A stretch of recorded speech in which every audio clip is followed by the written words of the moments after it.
Hi, I'm Lawrence, one of the two co-founders of Frolight, and I'm responsible to launch Frolight in Australia and New Zealand. Now, I was lucky to pay a visit last year and a couple months ago, and we set up a few demo days at some existing customers, which we had a great time. I was there for only just 1 week. It was a long traveling, unfortunately, because we are based in Belgium. It took me over 32 hours just to be there for a few days, but luckily we organized a 4-day demo day in different regions from Yarra Valley to Macedon Range. And what I have seen there is we get a lot of touch with wine growers in the fields, and today they're actually getting the task to create a more sustainable farm. And one of the reasons, or one of the topics how they can help that, in my point of view, is to think about a better solution, a more eco-friendly solution to fight frost. Because as we all know, today there are a lot of frost solutions out there that basically are not helping to create a more sustainable environment. If I look in the current solutions out there that has been used in Australia, one of these solutions are sprinklers, irrigation systems and wind fans. Those are the two most common ways to work or to fight frost. Now, to become a more sustainable farm, why is that the focus? So they're aiming actually to get a green label on their company,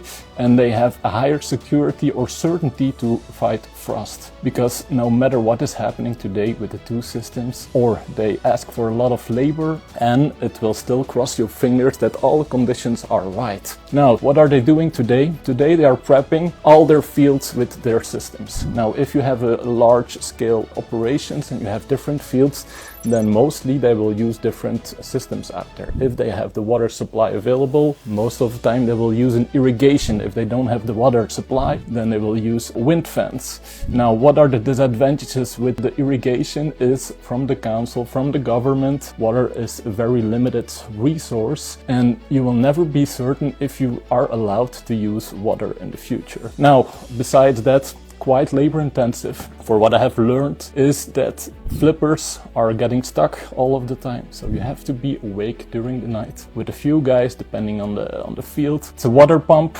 If just imagine that the water pumps break down during the night, then you're actually just...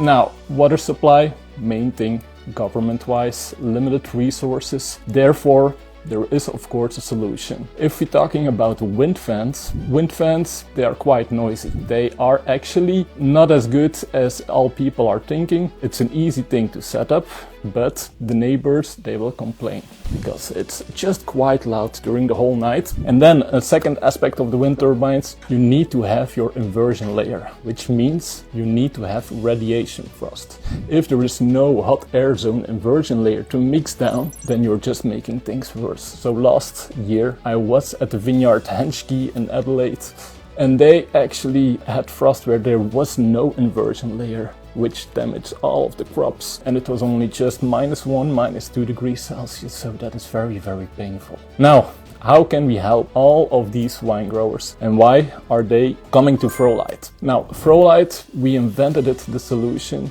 to just give all the farmers a peace of mind, to have the certainty to protection, and to get a more sustainable label to your farm. Frolight is based on radiation, full automated. So what we are doing is we are not heating up air, which are most of all these systems out there doing, but we are heating up plants, the crops, directly via radiation, which means no heating up the atmosphere, and they have the high security or the certainty to protection no matter what type of frost or wind is there. Basically, topics of today, farmers are prepping themselves for each field to install it, maintain it, getting the people up and running, and also asking all of their colleagues to be available during the frost period, because if frost hits, they have to be active during the night. I hope this is clear what's going on today in Australia. I was very happy to be there. In the next few weeks we will installing a few more systems in with new customers, so we are looking forward to that. See you next time. Bye!